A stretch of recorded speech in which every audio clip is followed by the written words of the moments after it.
Makhluk besar yang diliputi cahaya biru itu mengamati Saruto dan Kawaki dengan intensitas yang memancarkan aura menakutkan. Udara di sekitar mereka bergetar oleh kekuatan yang terpancar dari sosok misterius tersebut.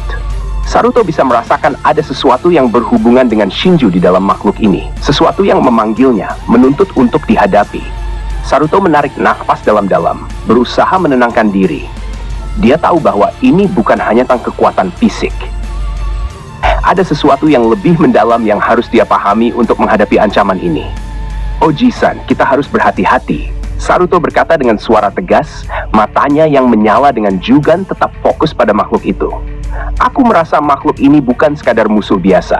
Ada sesuatu yang lebih di dalamnya. Mungkin sesuatu yang terhubung dengan energi Shinju. Kawaki mengangguk, tetap waspada. Aku setuju. Kita tidak tahu seberapa kuat makhluk ini, jadi kita harus bertindak dengan cerdik. Fokuskan kekuatanmu, dan kita akan mencoba memahami apa yang sebenarnya kita hadapi. Saruto menyalurkan cakranya, mempersiapkan diri untuk menghadapi apapun yang datang. Dalam sekejap, makhluk itu bergerak maju dengan kecepatan yang mengejutkan, menyerang dengan cakarnya yang besar dan bertenaga. Kawaki segera melompat ke samping, sementara Saruto menangkis serangan itu dengan sebuah teknik defensif yang memanfaatkan elemen angin. Benturan antara kekuatan mereka menciptakan gelombang energi yang menyebar ke seluruh lembah, membuat tanah bergetar. Namun, makhluk itu tidak mundur, malah tampak semakin marah. Cahaya biru di tubuhnya semakin intens, dan dengan satu gerakan, ia melontarkan ledakan energi ke arah mereka. Saruto dan Kawaki melompat menghindar, tetapi ledakan itu meledakkan tanah di sekitar mereka, menciptakan kawah besar. Saruto melihat bahwa kekuatan yang dimiliki makhluk ini jauh lebih besar dari yang dia duga. Namun dia juga merasakan adanya peluang. Ini saatnya, seru Saruto, melompat ke udara dan mengaktifkan jugan sepenuhnya. Dia memusatkan pandangannya pada inti energi di dalam makhluk itu, mencoba memahami bagaimana energi Shinju mengendalikan makhluk tersebut. Dia bisa melihat bahwa energi itu terikat dengan kekuatan kuno yang belum sepenuhnya terbangun, tetapi masih sangat berbahaya. Saruto memutuskan untuk mencoba pendekatan yang berbeda.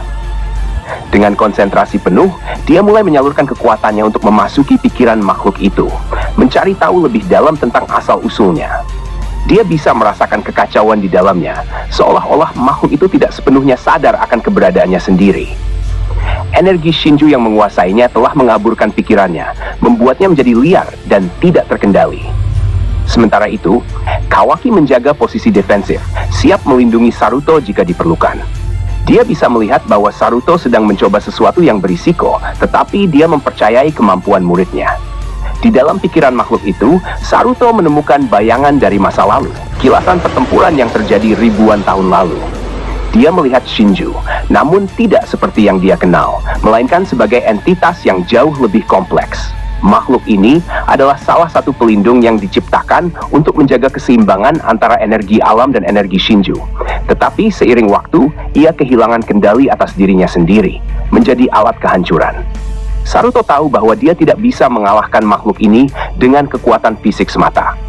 Dia harus membantu makhluk itu menemukan keseimbangannya kembali. Dengan kekuatan yang tersisa, dia mulai menyalurkan energi alam yang dia pelajari dari Shiro, berusaha untuk menetralkan pengaruh buruk dari energi Shinju. Makhluk itu berjuang lebih keras, tetapi perlahan, cahaya biru di tubuhnya mulai memudar, berubah menjadi cahaya lembut yang lebih alami. Aku berhasil membebaskannya. Makhluk ini bukan musuh kita. Dia hanya korban dari kekacauan energi Shinju. Kawaki mendekat, menepuk bahu Saruto dengan bangga. Kau luar biasa, Saruto. Kau telah menyelamatkan makhluk ini, dan juga mungkin menyelamatkan kita dari kehancuran yang lebih besar. Kita perlu melaporkan ini ke Sarada dan Boruto. Ini hanya permulaan, dan aku yakin masih ada ancaman lain di luar sana.